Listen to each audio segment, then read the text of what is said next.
Oras na para basahin ng mga sari-saring problema ng mga kapatid nating tuliro at nalito sa gagawing desisyon sa buhay. Ay, ang hirap yan, no? Pag hindi pinag-isipan, pero pinag-isipan, madali lang naman. Kaya nga sabi nila lagi, di ba? Mind over heart, guys. Huwag laging nagdedesisyon ng masamaan loob, galit, sobrang masaya. Kasi pag emotion ang anong tawag dun? Ang nananaig. Medyo baka mali ang natin. Medyo sablay ang ating mga desisyon yan. So, heto na ang tanong bayong para sa ating shout-out notes. At eto na ang mahiwagang bayong. I missed you, bayong. Okay. Here we go. Para sa ating unang shout-out note, Dear Ate Cherry, nakiusap ang hipag kong isabay ang 5th birthday ng anak niya sa 1st birthday ng anak ko. Magdadala na lang daw sila ng isa pang cake. Okay, pinaghandaan ko talaga ang 1st birthday ng anak ko kaya ayokong may kasabay at makikisali sa handa niya. Isa, mahilig silang gumala buwan-buwan at bumili ng gadgets tapos walang panghanda sa anak?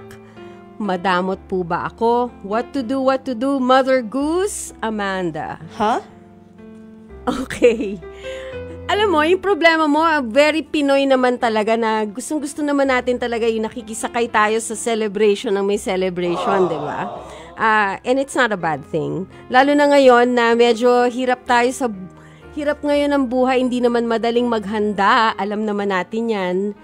Eto okay. Ikaw, paghahandaan mo because it's your child's 1st birthday. So we understand that perfectly.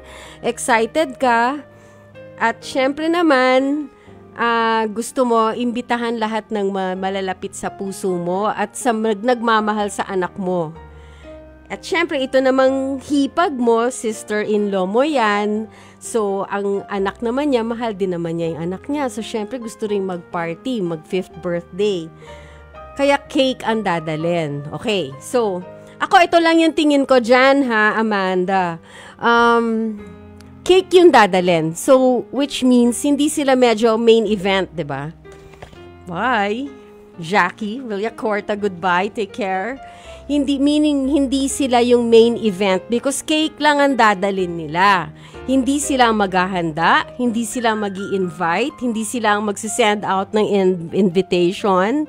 Meaning, main event pa rin yung anak mo, di ba? Kasi 1st birthday niya eh. So, may I just say that hayaan mo na lang na maki-birthday yung anak ng hipag mo. Anyway, pamangkin mo naman yon, bata din naman yon, 5th birthday. And between a 1-year-old and a 1-year-old and a 1st birthday and a 5th birthday, masaya pa rin yun kasi pareho silang bata eh. We're dealing with kids here, di ba? Ang mga bata, the more the merrier.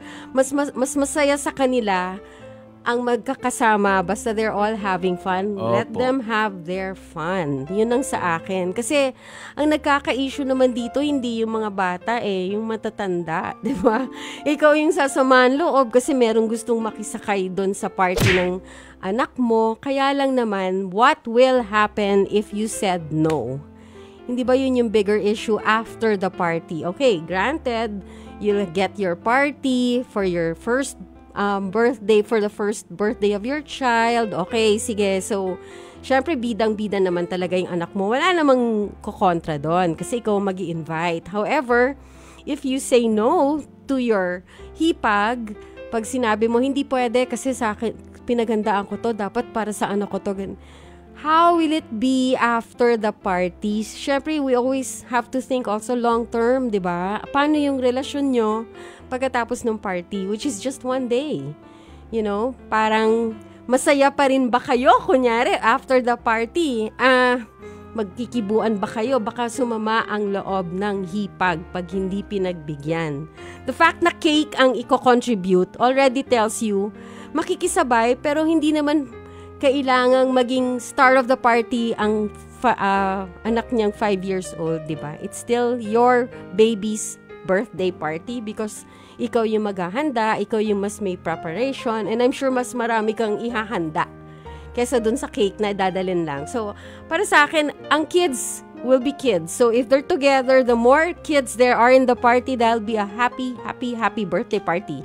So, let your kid have their fun with the cousins and the other kids na friends of friends, and let you parang lighten up and also be a gracious hostess dahil ikaw naman ang may pa-party. Sabihin mo na lang din sa hipag mo, okay lang, let's go, let's all have fun. Alright? Kung ako lang if that were me. Pardon? You know what I mean. Okay, shout out note number 2. Dear Ate Cherry, what to do? Bothered kami sa office dahil baka isa sa amin ang makakabunot sa boss namin sa department para sa exchange gift namin.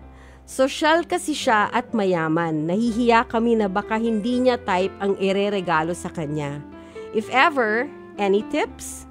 Needs help, Mina. Halak ka. Has a gift always been a measure of someone's dedication to the boss para magpasaya? 'Di ba? Gusto mo lang naman magpasaya. So kahit anong gift 'yan, I know this is a cliche, marami na nagsasabi nito, basta galing sa puso, okay na yan. But that's true. Lalo na, as you say, mayaman na yan eh. Mayaman na siya, pwede na niyang bilhin kahit anong gusto niya. So why don't you make the effort to find the gift na hindi na niya maiisip na bilhin dun sa pera niya, 'di ba? It doesn't have to be expensive, I think. That's the good news. Pwedeng pagkain, pwedeng small thing na pwedeng gamitin sa araw-araw. Take your pick. It could be anything from a mug to a keychain to a ball pen or something like a cellphone stand or something na nagagamit sa araw-araw. Maliit na bagay na baka hindi naman niya maisip bilhin kasi busy siya or marami na siyang pera, marami naman siyang pambili, hindi na. So think of gifts na hindi nila laging nagagamit pero may tatak sa puso pag natanggap mo, 'di ba? Again, it's not the value of the gift. It makes it more valuable because pinaghirapan mong hanapin at sincere kang ibigay. I think yun lang naman na nagpapamahal sa isang regalo. Hindi yung halaga ng regalo, pero yung halaga na nilagay mo sa pagbigay sa boss mo. Okay? I hope you find the right gift. Okay. Very good. Okay po. Okay. Noted. Thank you. And last, nating shout-out note for tonight. Dear Ate Cherry, darating ang jowa kong afam. Ha! This December. Congratulations naman. Sabi niya, he wants to experience Christmas the Filipino way. Pak na pak at excited naman po ako, lalo na't first time naming magkita. What to do to make his Christmas really special and make him fall in love with me ng todo? Excited much? Queena. Yun pala. Queena, huwag kang umeffort. Be yourself. Show him how you and your family and your friends spend Christmas together.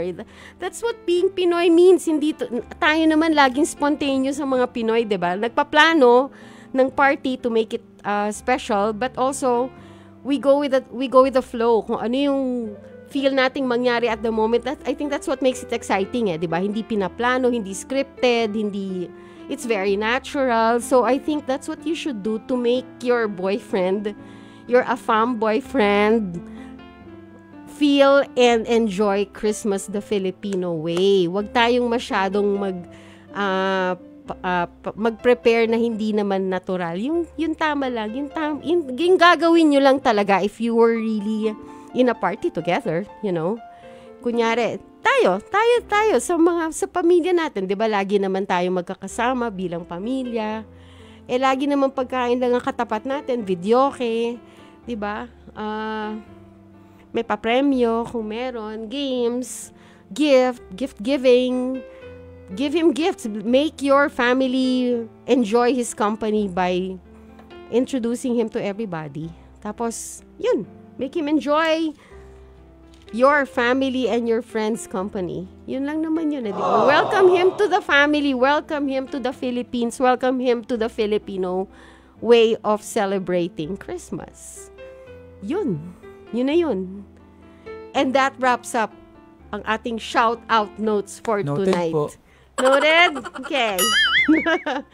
Mga kapatid! Dito tayo sa totoo. O, yan yun yung boses. Pagbigyan nyo na, minsan lang naman yan. Siyempre, dito tayo sa True FM, hindi ba? Like, share, subscribe, follow ang ating mga social media accounts, ha? At True Network PH. Yun lang ang keyword na hahanapin nyo. TrueNetwork PH. O, like, share, follow, subscribe para bongga talagang levels natin sa FB, sa IG, sa X na dating Twitter, sa YouTube and TikTok, pati na rin sa mga podcast.